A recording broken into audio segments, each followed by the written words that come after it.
Помен парастосот беше отслужен од свештениците од Тетовското архиерејско наместништво во присуство на припадници на полицијата.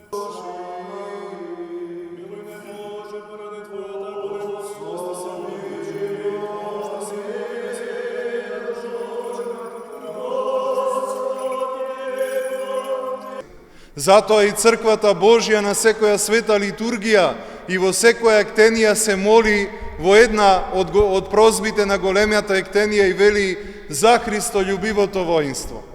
Затоа и нашата Македонска православна црква, Охридска архиепископија, како и нашава епархија Тетовско-Гостиварска, нашиот митрополит надлежен господин Јосиф и браќата свештеници, секогаш сме биле со отворени раце во поддршка на полицијата и на војската, давајќи им и морална, и молитвена поддршка, молејќи се за нив и колку што можеме да им помогнеме во олеснувањето на нивните задачи. На тој начин, покажувајќи ја нашата христијанска љубов, покажувајќи ја нашата христијанска совест.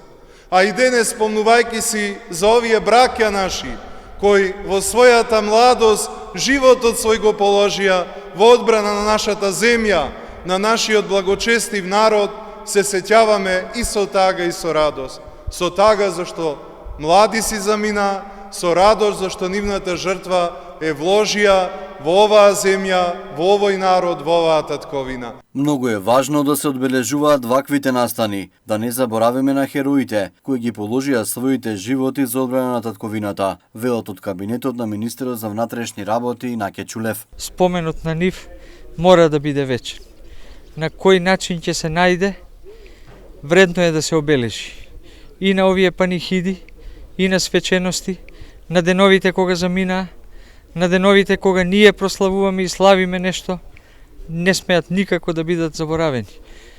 Делот на обележувањето најверојатно е во рацете на локалната самоуправа, на невладините организации, на нас некои од општествените и државните институции.